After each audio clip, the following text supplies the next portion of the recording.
Praise God. Hallelujah. Praise the Lord. Magandang umaga po sa bawat isa. Purihin ang Panginoon. Hallelujah. Warm up lang. Nakapagkape na ba ang lahat? Pangpagising daw po yun eh. Di ba? Pag magkape tayo. Kasi salita ng Panginoon ang ating pong pag-aaralan.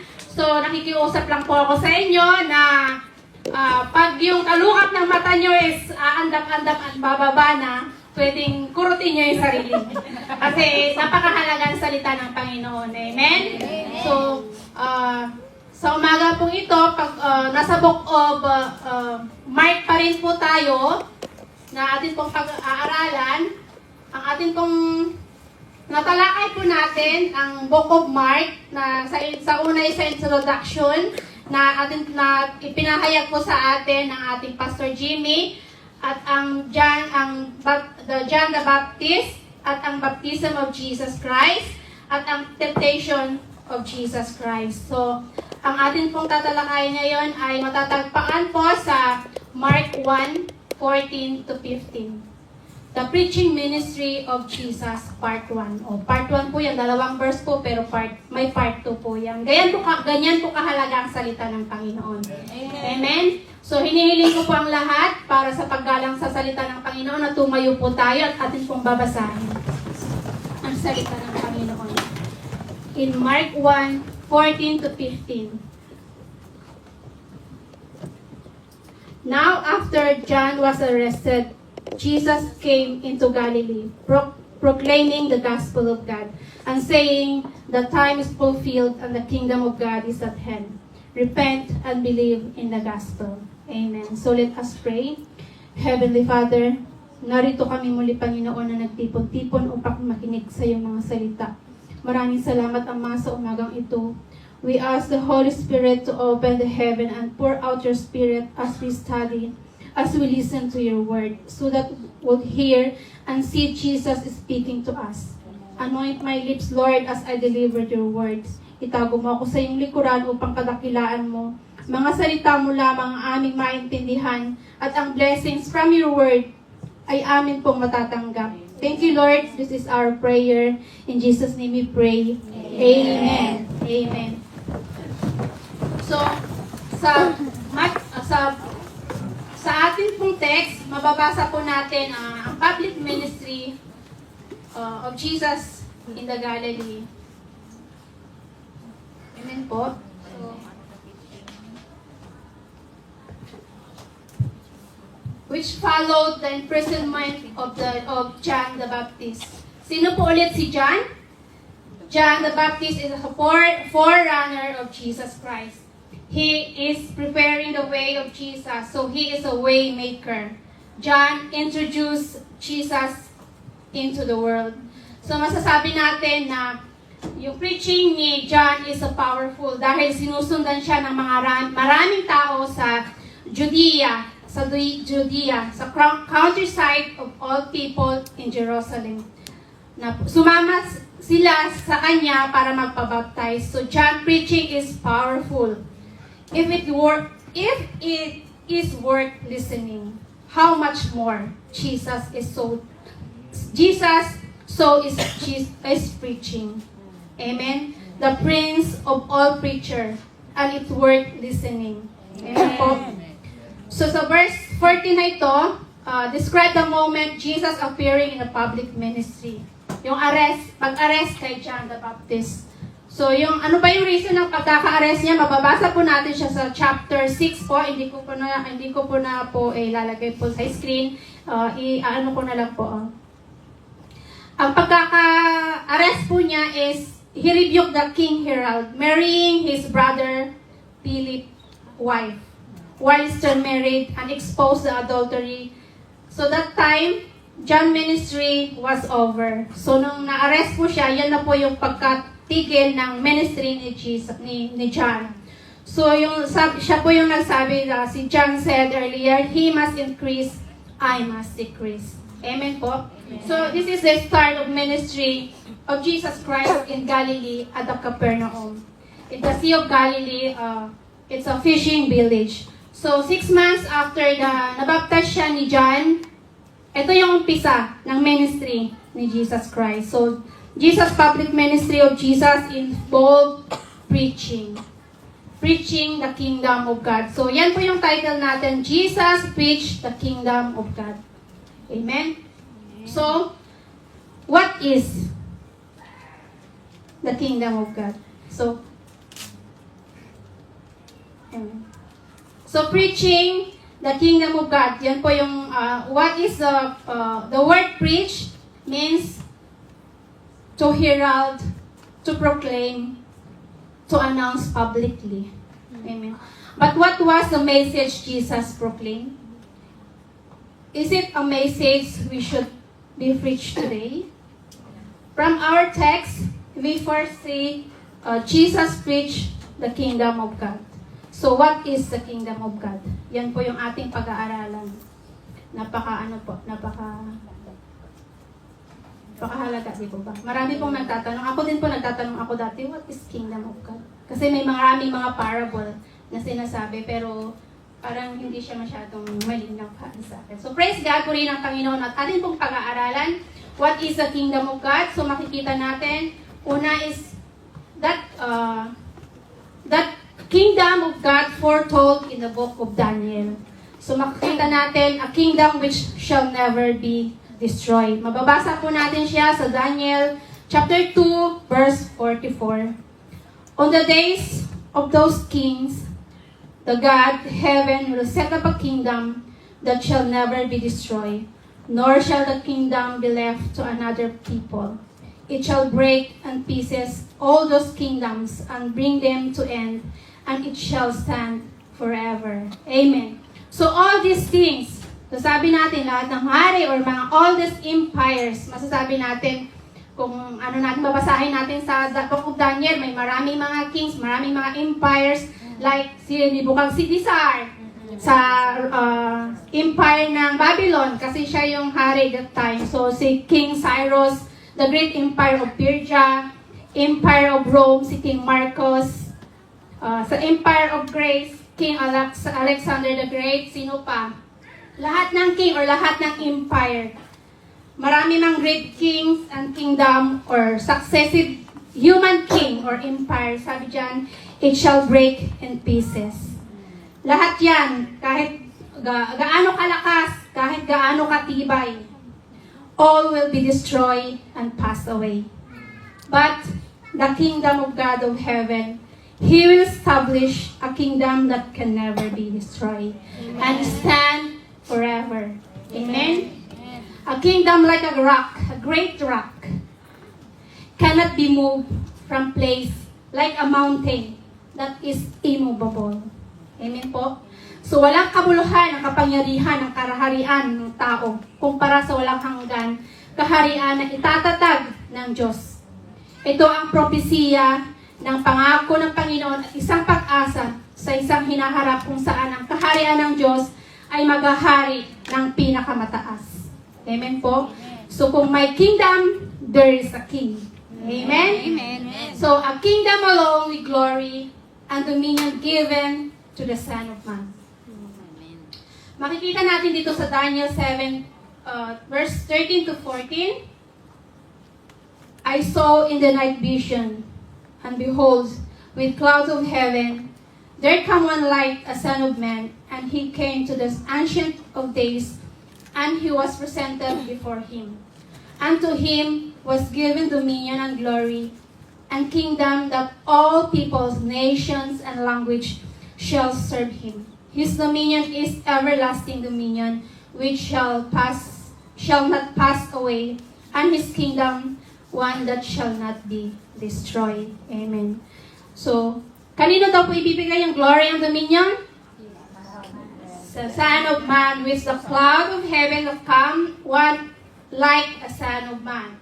So, yan po yung sabi. Titingnan po natin, aalamin po natin who is the Son of Man. Sabi po sa Mark 14, wala po siya sa screen. So, Mark 14, verse 62, I am, said Jesus, and you will see the Son of Man sitting at the right hand of the Mighty One and coming on the clouds of heaven. So ito po yung time na nasa harap siya ng mga Sanhedrin, tinatanong siya, sabi nila, are you the Messiah, the Son of the Blessed One? And Jesus said, sabi niya sa verse natin na, sa Mark 14:62, I am, nasabi niya na, I am. So he claimed, He is the Son of Man, coming on the clouds of heaven. Amen po. So also, a Son of Man, Jesus Christ chose as His title during His ministry. Example po sa Matthew 9 verse 6, the Son of Man has authority on earth to forgive sins. Sabi din dito sa Matthew 12 verse 8, Son of Man, the Lord of the Sabbath. So ilan po lang yan sa mga example po na mga verses po na makikita natin na ginamit ng Panginoong Hesus Kristo that He is the Son of Man. So the Son of Man Hebrew word Ben Adam, like literally son of Adam or son of humankind. Amen. So malinaw po, the Son of Man na sinasabi sa ating text, that Jesus Christ, He is the King presented in the ancient days, at yun yung ibibigay sa Kanya? Dominion and glory and kingdom that can never be destroyed and stand forever, that all people, language, nation will serve Him. Amen. Hallelujah. A kingdom that has a role, realm, dominion, and glory was given to the King of Jesus Christ. Everlasting, will not pass away, will not be destroyed. Hallelujah. It is a foretold in the book of Daniel. A kingdom that never be destroyed was given to the Son of Man. Amen po? Amen. Hallelujah. So, dadako po tayo sa the kingdom of God involves four interrelated concepts.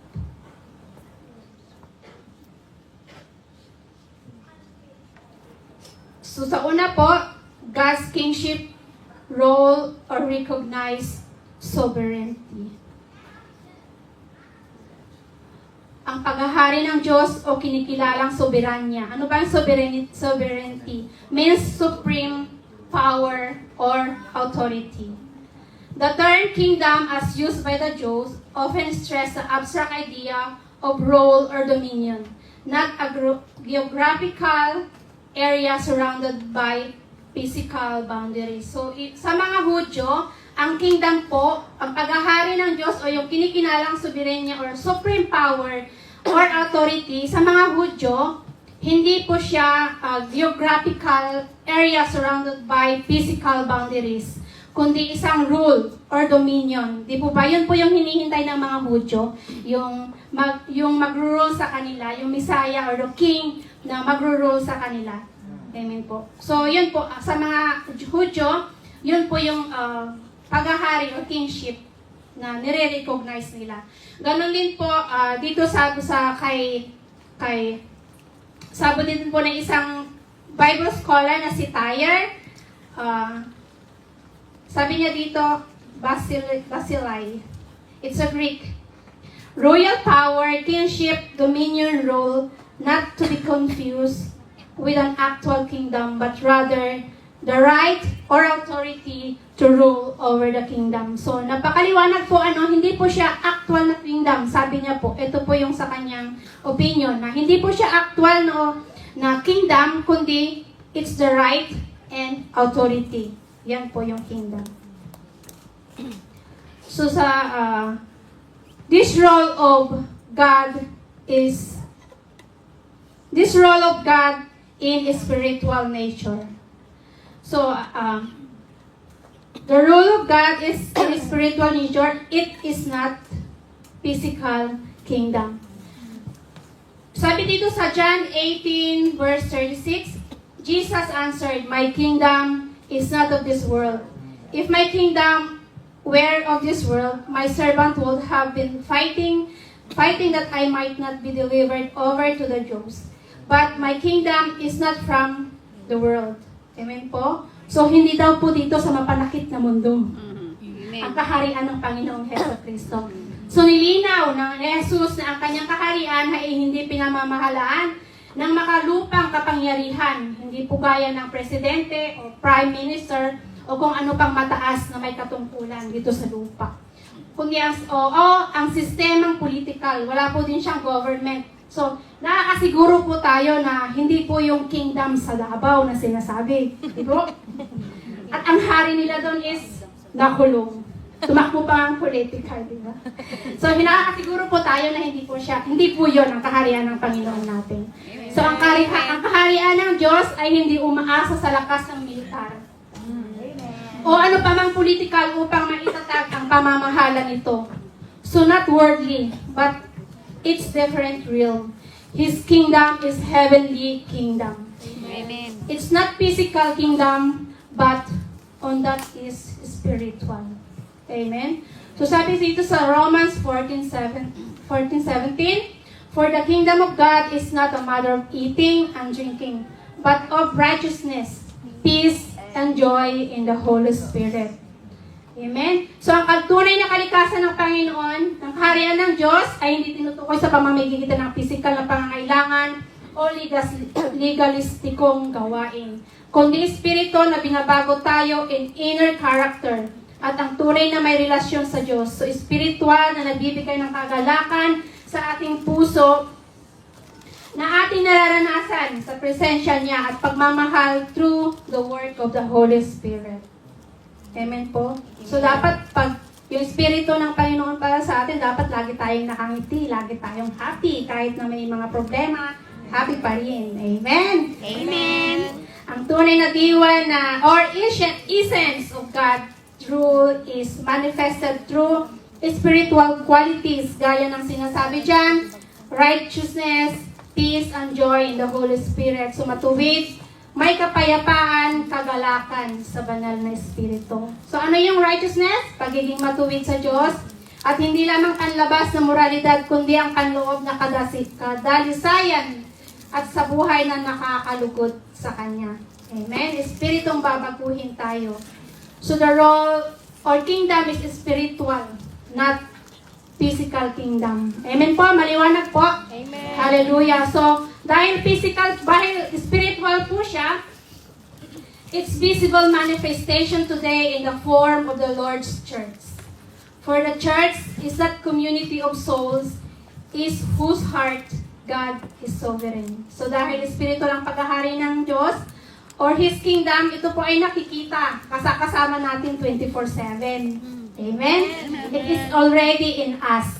Amen. Manifested sa atin bilang body of Christ. We are the community, Shalom Christian Fellowship, of souls whose heart God is sovereign. Amen? Hallelujah. We worship one Spirit, one God, which is Jesus Christ. We are His church. We are part of the body of Christ. So, if Jesus is heavenly kingdom, then our citizenship is only in heaven. Amen po? At hindi sa mundong ito. At dapat visible sa ating pamumuhay na naghahari o pinaghaharian tayo ng Diyos. Amen? Ang ating buhay. So, do every effort to be salt and light dito sa Hong Kong, kung saan tayo naroroon. Dapat yung orientation ng pamumuhay natin, makalangit, no half Christian, half worldly. Lagi sinasabi nila sa atin nila, Pastor, Christian lang pag Sunday. Huwag ganun. So bilang kabahagi ng ng body of Christ or Lord's Church, His mission is our mission. Amen? Amen. He preached, then we will preach.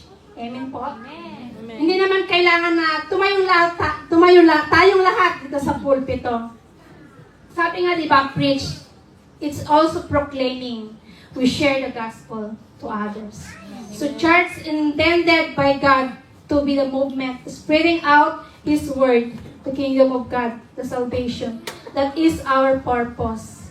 Why we are here. Amen po? Amen.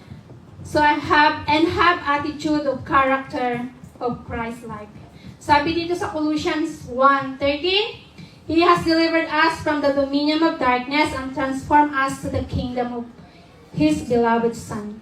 So sa pagtubos sa atin ng Panginoon through the sacrifice of Jesus Christ, by His grace, we had set free from darkness. Hindi lamang tayo pinatawad, ngunit ganap na niligtas tayo mula sa pamamahala ng kadiliman at dinala tayo sa maluwalhatiang kaharian ng minamahal na anak ng Diyos. At bilang tinubos at pinaghaharian ng Panginoon, ipamuhay at ipakita natin hindi lang sa salita, kundi sa gawa. At makikita ito visible sa ibang tao. Truly, God is manifested in our life. So as a body of Christ. Amen po. Amen. So the rule or kingdom of God is spiritual and it is visible, manifested to the form of the Lord Christ, which is tayo, na binago at sinagip ng Panginoong Hesus Kristo mula sa darkness into light.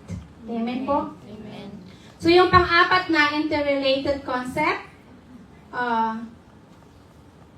the kingdom of God, it has a future element as well as a present one.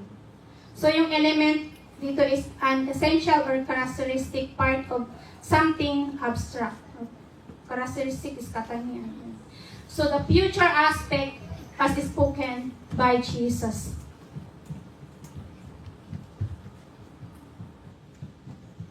Future aspect indicates yung ay nagpapahiwatig, future aspect ay nagpapahiwatig kung paano ang isang kaganapan ay pansamantalang bubuuin sa hinaharap. Yan po yung future aspect as spoken of by Jesus. Makikita natin dito sa Matthew 25:34, then the king will say to those on his right hand, "Come, who you are blessed by my Father. Inherit the kingdom prepared for you for the foundation of this world, of the world." So ano yung future aspect, yung temporary, it's structured in the future, the kingdom that we will inherit, prepared for us. So tagapagmana pala tayo. Praise God, sa kaharian ng Diyos. Gusto niyo yun? Amen. So syempre lahat tayo, di po, na gusto natin tagapagmana tayo. Pero sabi diyan, to those who is in the right hand and blessed by my Father. Sila daw po yung magmamana.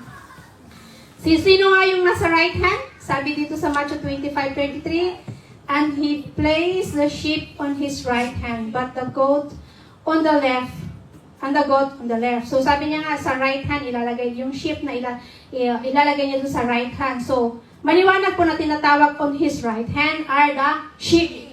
So, are we sheep of the Lord? Yes. So, sabi dito, praise the Lord, sabi dito sa John 10:27-28, my sheep hear my voice and I know them, and they followed me, and I give them eternal life. They shall never perish, neither shall anyone snatch them out of my hand. Amen. So, we are the sheep of God. Those who hear His voice through the Word of God. Amen po. And follow His command. Pinapalo yun. Sinusunod po ba natin ang salita ng Panginoon? Amen. So, sabi niya dyan, you will inherit the kingdom of God. Amen! Praise the Lord. So, sabi po din po dyan, sabi niya, those who are blessed by my Father. Sila din po yung maghihinhirit daw, yung mga pinagpala ng Ama. Those who are sino ba sila? Those who are recognized as His children. So, tagapagmana lamang ng kaharian ng Diyos ang may mga tunay na relasyon sa Kanya. Di ba? Sa mundo, hindi mo naman pamamanahin ang hindi mo ka mag-anak o hindi mo anak. Di po? Ganyan po ang Panginoon. Kung anak ka niya, kung may tunay kang relasyon sa Kanya, mamanahin mo ang kaharian ng Panginoon. Amen! Hallelujah!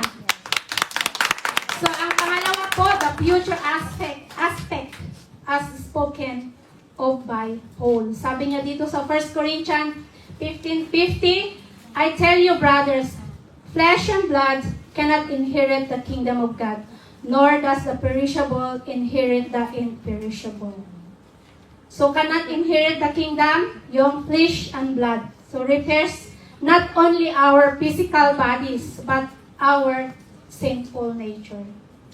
cannot inherit the kingdom of God. So our bodies, dahil ito po ay galing sa alabok, di po ba? Our present bodies is dust like an Adan, kay Adan, di po ba? So our earthly bodies subject to decay and death. Ganon din po sa sinful nature natin. We are all sinners. Kaya hindi makaka-inherit ang flesh and blood sa kaharian ng Panginoon. Dahil it is not suitable in the kingdom of God. Amen po. Amen. Kaya nga for God's grace, God call us to die every day. Hindi po yung mamamatay tayo every day, kundi yung mamamatay tayo, deny ourselves, take up your cross and follow me. Sabi ng Panginoon. Sabi niya nga sa gaya ni Paul, sabi ni Paul sa Galatians 2:20, truly live for Christ. Sabi niya nga, I have been crucified with Christ and I no longer live, but Christ lives in me. In the life in the body, I live by faith in the Son of God who loved me and gave Himself for me. Hallelujah. Praise the Lord. Pero ang pangako ng Panginoon, anong pangako ng Panginoon? Sabi niya dito sa 2 Timothy 4:18, for the Lord will rescue me from every evil deed and bring me safely into His heavenly kingdom. To Him be the glory forever and ever. Pero syempre hindi papayag ang Panginoon, di po? Gagawa siya ng paraan, di po? Sabi ang Panginoon, ang pangako ng Panginoon, He will give us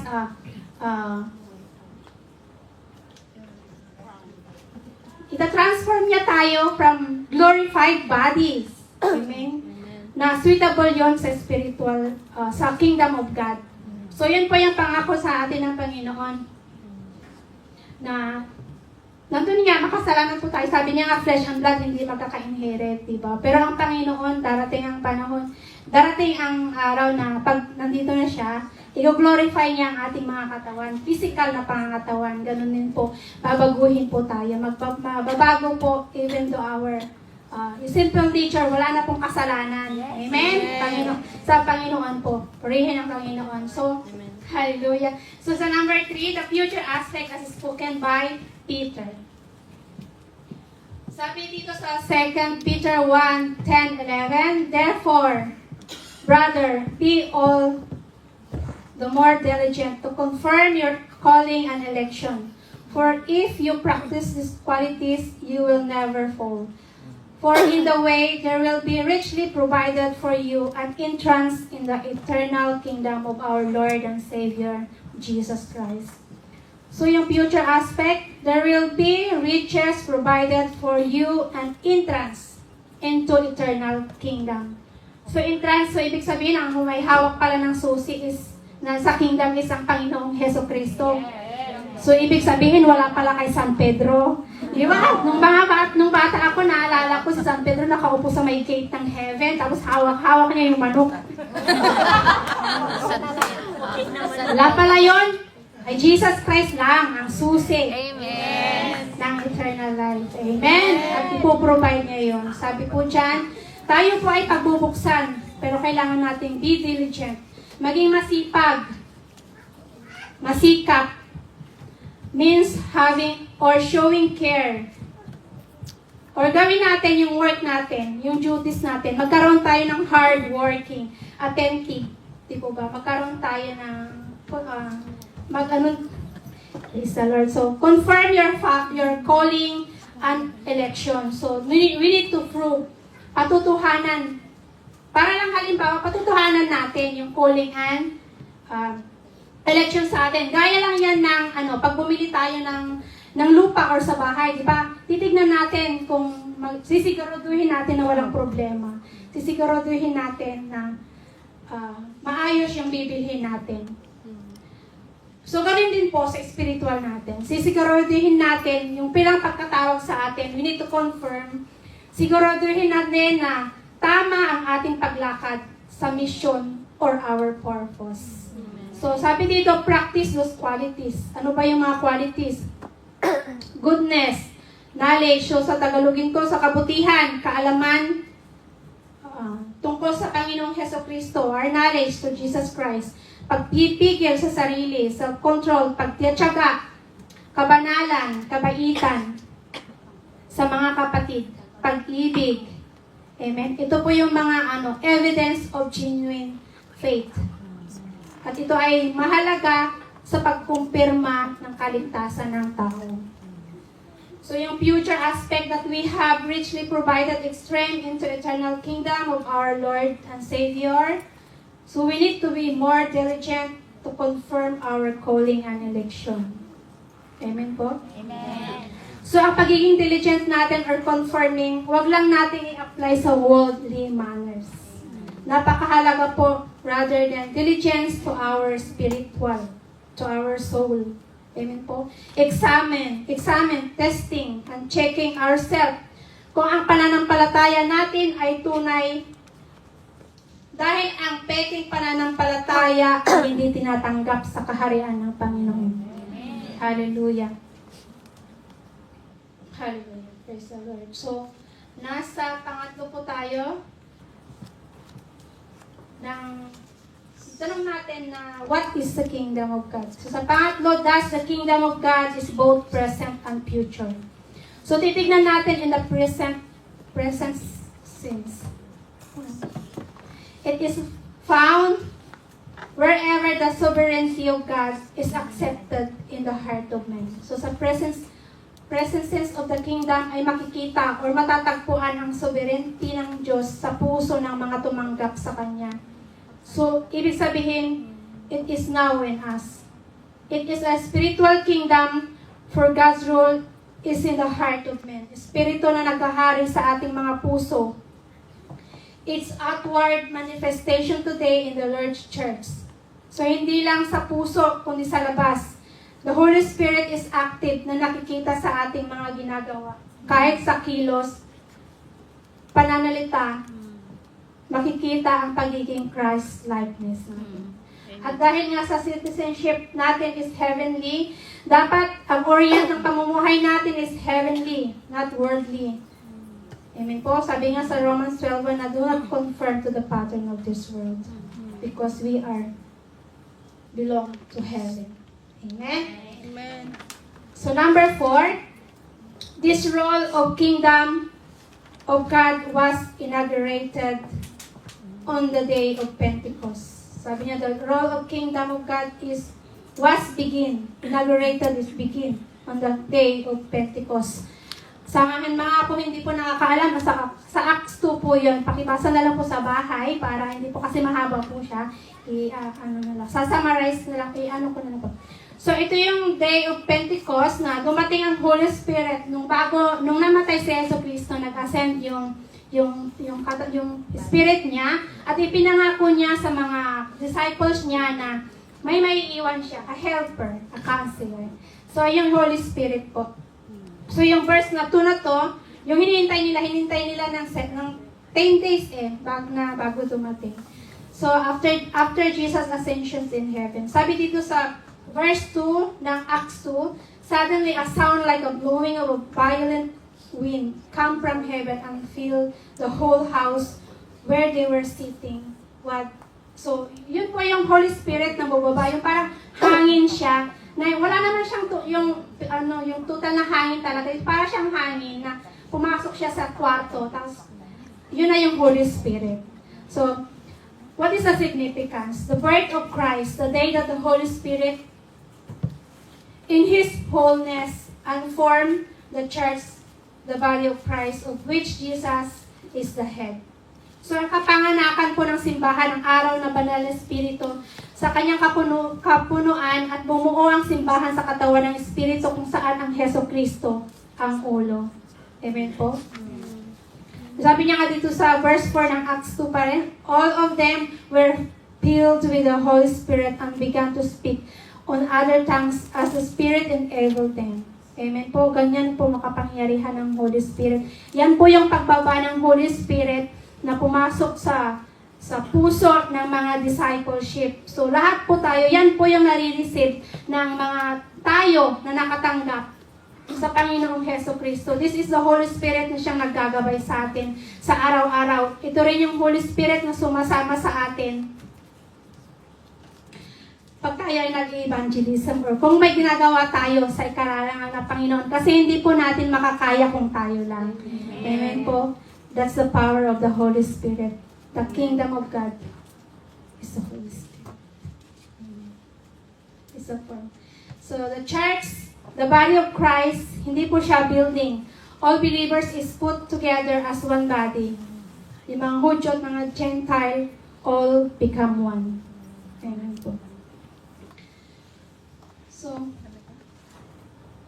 tignan po naman natin, so sabi niya dito, ito po yung presence na sinasabi, nung bumaba na yung Holy Spirit, ito na yung power ng Kingdom of God na bumaba sa bawat, sa Holy Spirit na bumaba na ngayon ay naghahari sa puso ng mga Lord of Christ, Lord Church at Body of Christ. So ito po yung presence na nararanasan po natin bilang Body of Christ. So titignan po naman natin the Kingdom of God in future sense.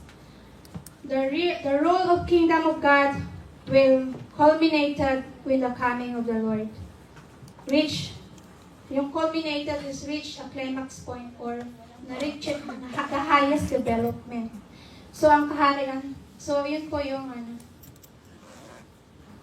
yung future sense. It will involve the new heaven and a new earth, in which righteousness dwells, described by Peter and John. Yan na, ito na yung exciting. Praise the Lord. Sabi dito sa 2 Peter 3:10 to 13. Basahin ko siya dito. But the day of the Lord will come like a thief, and then the heaven will pass away with a roar. And the heavenly bodies will be burned up and dissolved, and the earth and the works that are done on it will be exposed. Since all these things are thus to be dissolved, what sort of people ought you to be in lives of holiness and godliness, waiting for the hastening, the coming of the Lord, the day of God, because of which the heavens will set on fire and dissolve, and the heavenly bodies will melt as they burn. But according to His promise, we are waiting for new heavens and new earth, in which righteousness dwells. Amen. Hallelujah. So ito po yung future, the kingdom of God in a future sense. So yan po yung katotohanan, di po ba, na every beginning there is an ending. Na lahat ng nilikha dito sa mundo ay magugunaw, mawawala. Yan po, nabasa po natin sa salita ng Panginoon. So ibig sabihin, walang forever. Amen. Only kay Lord. Only lang kay si Lord. So sa second coming of Jesus Christ, sa metaphor na thief, so ibig pong sabihin, di po ba ang magnanakaw, walang nakakaalam, hindi natin alam kung kailan siya darating. Kung kailan papasukin or nanakawin yung bahay natin. So yan po yung metaphor na pagdating ng Panginoon, it is imminent, unexpected. Nobody knows exactly when it will happen. Ano daw yung mangyayari? Heaven will pass away, will be set on fire and dissolved. Heavenly bodies will be burned and melt as they burn. Work that are done on it will expose. And all will be dissolved. So ibig pong sabihin, lahat po sa mundo magugunaw. Lahat pala ng mga kayamanan natin, yung mga naglalakihan ng mga pinapatayo natin, magugunaw lahat. Magugunaw lahat dito sa mundo. Sabi niya, sabi nga sa Revelation, basahin niyo sa Revelation 21, chapter 21, tsaka chapter 22, makikita po niya. Makikita po niyo doon yung heaven and yung earth. Kung ano. So, ano ko lang, pero sa Revelation, sinasabi niya doon, even the sun and moon, magugunaw. So, ibig sabihin, wala nang sun, wala nang moon, kasi ang Panginoong Jesucristo na yung maglalight sa heaven and earth. Hallelujah.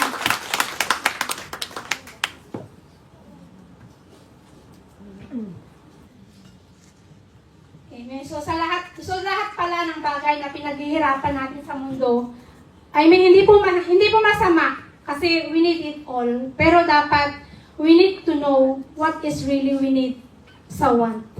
At nakakalimutan na natin ang para sa Panginoon.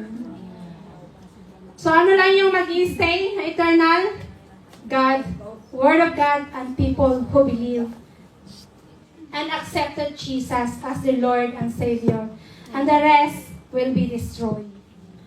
But the promise of the Lord in the future, we are waiting new heaven and new earth in which righteousness dwells. Amen. Hallelujah. Hallelujah. Thanks the Lord.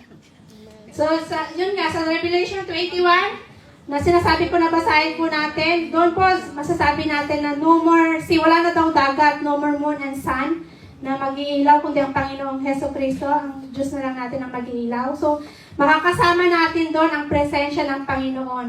At yung street daw, yung great street daw is gold, pure gold, transparent. Wow, imagine yun. Doon tayo titira. Anong silbi ng mga pinaghihirapan natin dito kung doon naman is inaapakan lang natin yung gold? Diba? Praise the Lord. Gusto nyo doon in the future? Praise the Lord. Pero syempre lahat tayo may gusto. But we need to live in a holy and godliness. Holy means to sit apart to this world. Amen? So yung mga ginagawa dito yung ginagawa ng makamundo, dapat hindi na natin ginagawa. Para makapunta tayo doon sa may, sa may gold na inaapakan. Praise the Lord! Hallelujah! So dapat po, we are waiting the new heaven and new earth. Kailangan din po natin mag-invest dito sa lupa. Hindi lang yung mag-invest natin tayo dito sa earth. Sabi nga yung sa opportunity natin, di ba? Mag-invest tayo para sa Panginoon, para makapunta tayo doon. Yung mga pera natin na tinatago natin dyan, ibigay natin sa Panginoon kasi para sa Kanya yan. Kasi hindi na natin kailangan yan sa heaven, sa new heaven and new earth. Praise the Lord. Yun, na-excite ako. So, future sense, it will be experienced only to those in the church who are submitting to God's will. Yun pala, sila pala yung makaka-experience. Titignan natin. Sabi nito sa Matthew 7:21-23, not everyone who says to me, Lord, Lord, will enter the kingdom of heaven, but the one who does the will of my Father, who is in heaven. On that day, many say to me, Lord, Lord, we did not prophesy in your name, and cast out demons in your name, and do many mighty works in your name. And then will declare to them, I never knew you. Depart from me, you workers of lawlessness. Nakakalungkot, di ba? Nakatotohanan. Na hindi lahat ng tumatawag sa pangalan ni Jesus ay makakapasok sa kaharian ng Panginoong Heso Kristo.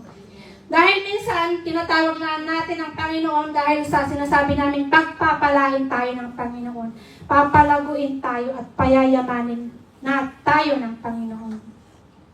Dahil minsan, tinatawag natin ang Panginoon dahil tinatawag natin Panginoon ang Panginoong Heso Kristo dahil para maipakita lang na tayo ay madasalin.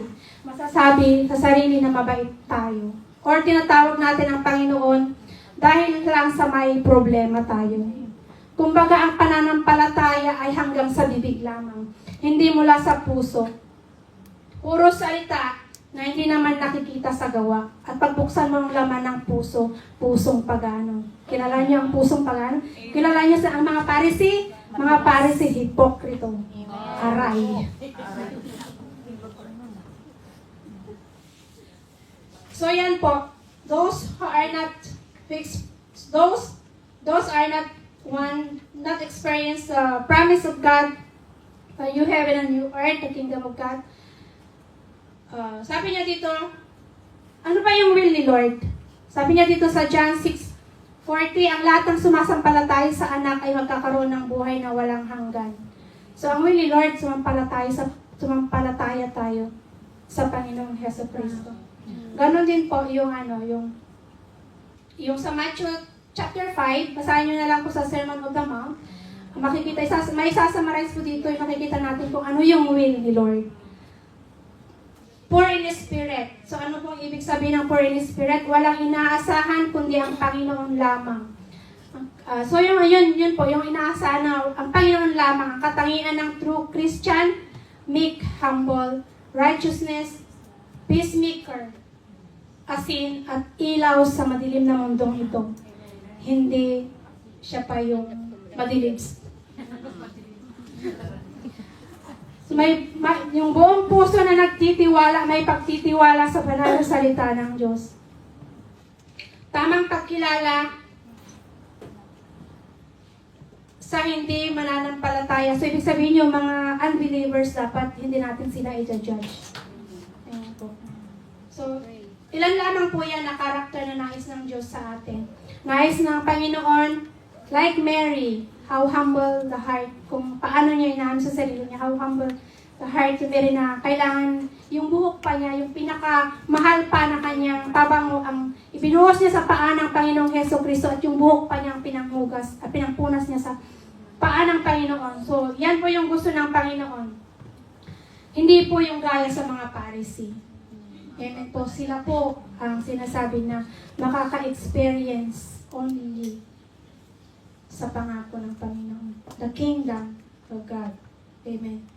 Praise the Lord. So sabi si dito sa 2 Peter 3, chapter 3, verse 13 to 14, but according to His promise, we are waiting for new heaven and new earth in which righteousness dwells. Therefore, beloved, since you are waiting for this, be diligent to be found by Him without spot or blemish, and at peace. Amen. Walang kapintasan daw. Amen po. At may kapayapaan. So, hindi po madali, pero God will help us. Holy Spirit is with us. Gamitin po natin ang sabon every day. Yung cleansing natin sa, sino nakaalam nun? 1 John 1:9. If we confess our sins, God is faithful and just to forgive us our sins and purify us from all unrighteousness. Amen po. We are still in earth. Nakakasala pa rin po tayo. Pero tapat ang Panginoon na patatawarin niya tayo. Pero hindi naman yun magiging dahilan para abusuhin natin. Yun ang sinasabi ng 1 John 1:9. Amen po. So in order that we experience yung pangako ng Panginoon, we need to be Christ-likeness.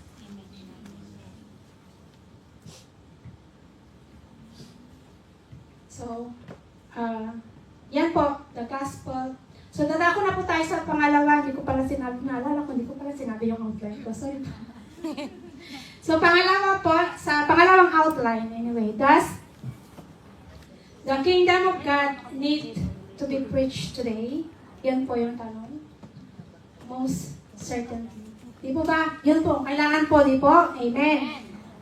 So, babasahin natin dito sa Acts 8:12. Philip preached the things concerning the kingdom of God. Sabi dito sa Acts 8:12, but when they believed Philip as he preached goodness about the kingdom of God and the name of Jesus Christ, they were baptized, both men and women. Amen. So, ipinahayag ni Philip the identity of Jesus Christ as the Son of God. The salvation that is in Jesus only. Ipinahayag niya, ang kingdom of God refers to the God's rule, reign, and of God in the world. So, anong mangyayari? Maraming maniniwala, mananampalataya, at they were baptized. Men and women. Amen. Hallelujah. That is the power of effective preaching, the transformative impact of the gospel message, evangelism. Kita niyo po? Magiging encourage po sa bawat isa sa atin to continue na magpatuloy po tayo na magbahagi ng salita ng Panginoon at marami pong makakarinig, maraming mababago ang buhay, maraming tatanggap sa Panginoong Heso Kristo. Hallelujah. Maaari pong, sino po sila? Mga kaibigan natin, mga parents, mga kaibigan na nakakasalamuhan natin pag nag-market tayo. Dami-dami mga ibang lahi. Hindi natin titingnan kung anong lahi. Pilipino, ay, ano yan, hindi ko yan i-share. Huwag po tayong pipigay kasi ang Panginoon, ang kaligtasan ibinigay niya sa lahat. Amen? So, pangalawa, the solemnly testified of the kingdom of God to the Jews and in Rome.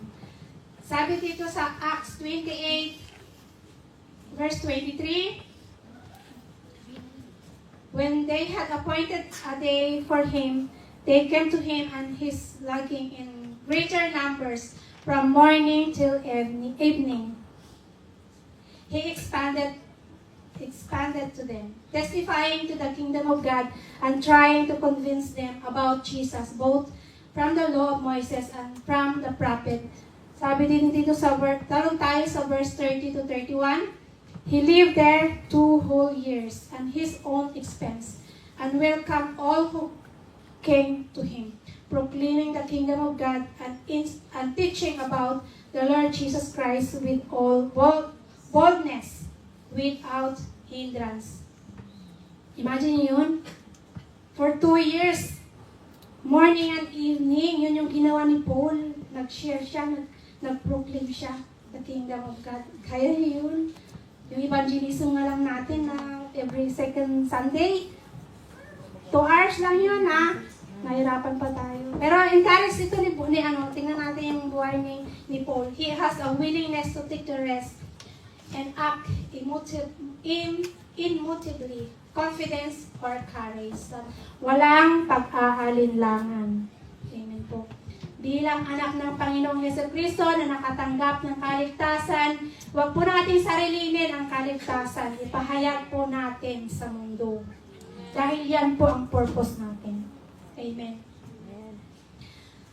So, sa pangatlo, na mostly recently, does the kingdom of God need to be preached today? So, most recently, di ba? So, sabi niyo dito, those who will inherit the kingdom of God. Ayan na, malalaman na. 1 Corinthians 6, 9 to 10. Pakibasa po sa lalo. Pakibasa po. Hindi ba ninyo alam na ang mga makasalanan ay walang bahagi sa kaharian ng Diyos? Huwag ninyong dayain ang inyong sarili. Ang mga nakikiapit, sumasamba sa Diyos-Diyosan, nangangalunya, nakikipagtalik sa kapwa lalaki o kapwa babae, nagnanakaw, sakim, nalalasing, nanlalait ng kapwa o nandaraya, ay walang bahagi sa kaharian ng Diyos. O ano na, makakapasok pa ba tayo? Walang sinuman. So yung verse 4 explain by itself na po. So ang righteous, sabi niya nga example, yung mga Pharisee, hindi matuwid na pamumuhay, sexual immoral. So idolaters, di ba yung kung ano yung pinofocus natin, like money, yung fame, yung position, yan po. So yung adultery, yung married person having an affair. Sabi niya, mahal ko mali nga Hindi ka makakapasok sa langit. Hindi ka makakapasok sa kingdom. So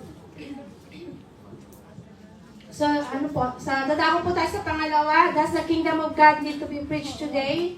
Most certainty, ang pangalawa is yet, there is an important difference in our message.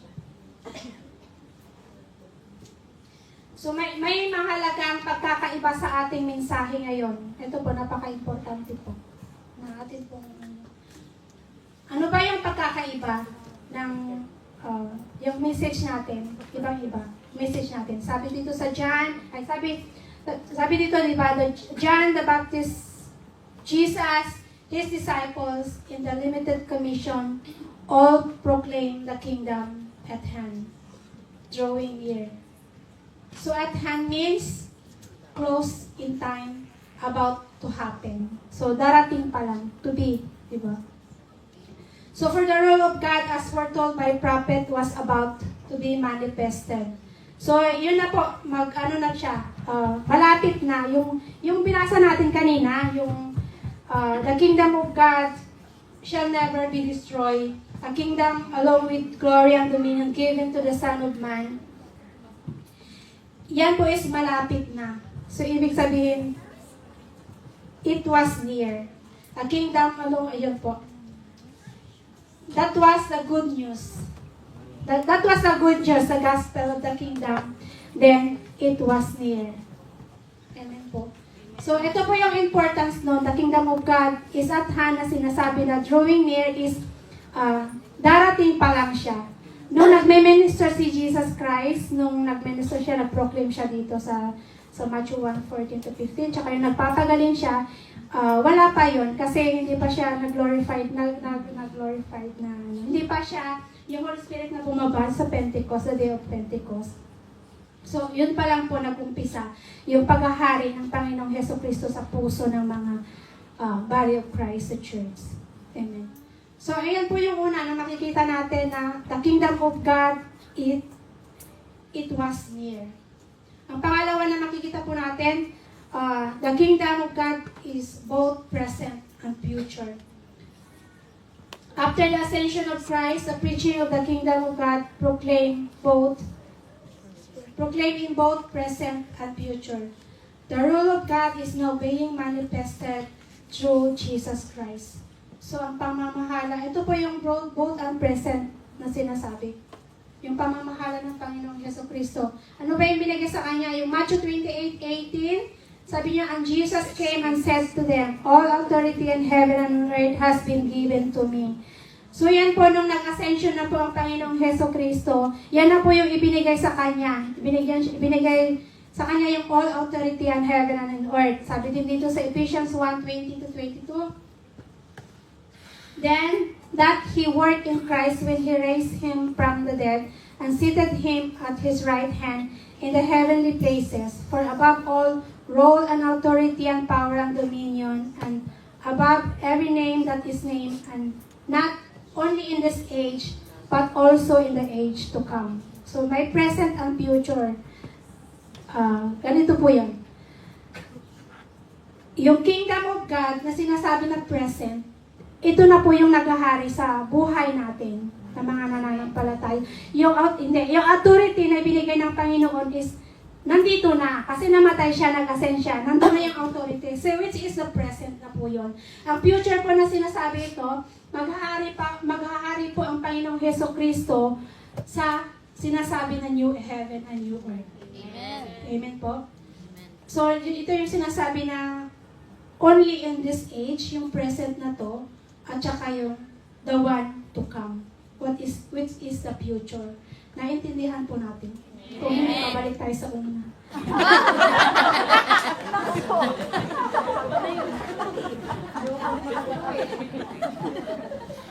So yun po, yung the kingdom of God, it was near, and the kingdom of God has both present and future. Yun po yung present and future. Amen. So yun po.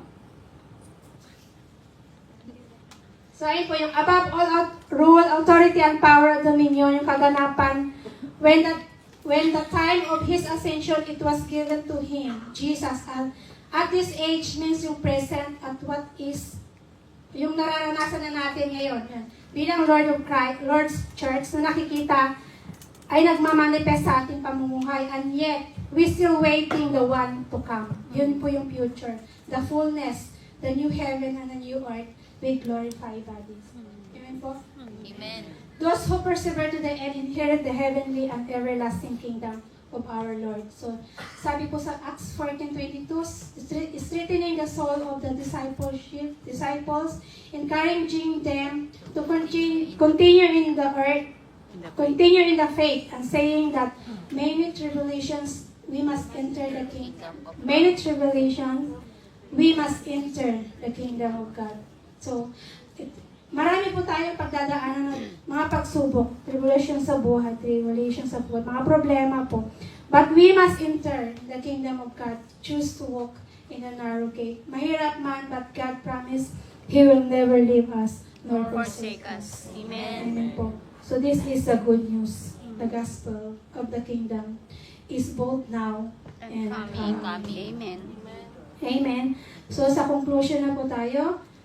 Thus, the preaching ministry of Jesus involved proclaiming the kingdom of God. the coming, Tagalogin ko, sa gayon ang pangangaral ng ministeryo ni Jesus ay kasangkot sa pagpapahayag ng kaharian, ang darating na pamumuno o paghahari ng Diyos, gaya ng ipinahayag ng propeta na si Daniel. Ngayon ay, now what was now at hand. So for that time is fulfilled. Amen po. So, we do ask ourselves. Yung sinasabi po dito sa ano, yan ako na po yung the time. Yung the time po na sinasabi dito. Ano po ba yung na-fulfill? The fulfillment of arrival of the prophecy, the coming of the anointed one. Yan po yung na-fulfill is Jesus Christ is here. So, ano po yung ano, since we are waiting the second coming of Jesus Christ, yung our purpose po, yung sinasabi dito na kairos, the time. Kasi yung Greek word po ng time is kairos. So, ibig mong sabihin, it's now for us to make an action. Now is the kairos. Now is the time to join in God's mission, to His plan, redempted plan for us, for the world. Kairos. Amen. So we go ask ourselves, are we in the kingdom today? Naghahari na ba ang puso at pinaghaharian ba ng Diyos ang puso mo, ang buhay mo? The answer lies in whether we submit to the rule of God. Amen. Amen. Praise the Lord. Totoo po ang ano. Mga kapatid, yun nga po, totoo po ang so mga kapatid, we are now in the end period. Dumating na ang Panginoon, pinanganak sa mundo, ipinako sa cross for us to be saved. And we are waiting for His second coming. At nasa end period po tayo. This is the time for us na magpahayag at magpalaganap sa salita ng Diyos. Because this is our purpose. We are an OFW in this country. Ano po ulit yung OFW? Overseas Filipino witness. Faithful Witness. Faithful witness. Yes. Kapalitan natin ang Overseas Filipino Workers. Overseas Faithful Witness of the Lord. Amen. So our mission, Great Commission.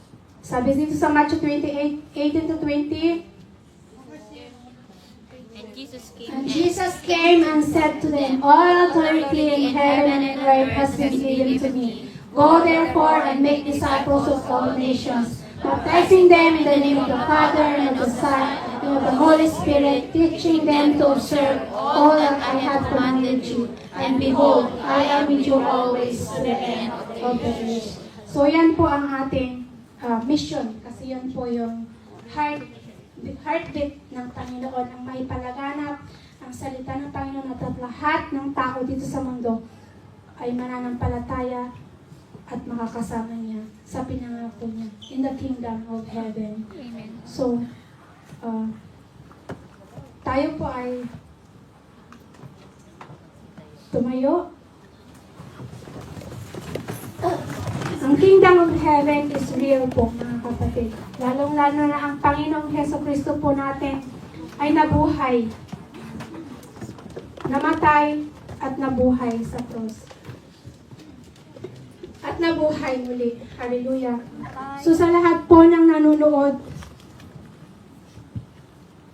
mga kaibigan, mga kapatid, mga nanay, mga lola, mga tatay, mga lolo, kung alam natin na wala pa sa ating mga puso ang paghahari o hindi pa na tayo pinaghaharian ng Panginoong Jesucristo. At sa lahat po na narito, maaari pong itaas po natin ang ating kamay upang tanggapin at ang panalangin.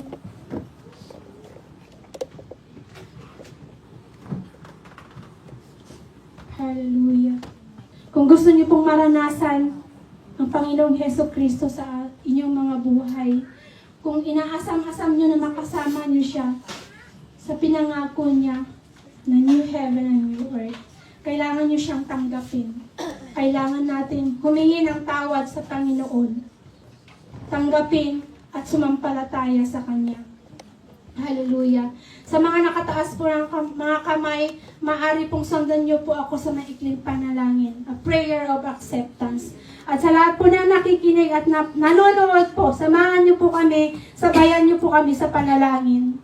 Dahil napakahalaga po ang oras po natin dito sa mundo. Hindi po natin alam kung kailan tayo mawawala sa mundong ito. Hallelujah. O Diyos, Ama na nasa langit. Humihingi kami ng kapatawaran sa lahat ng aming kasalanan.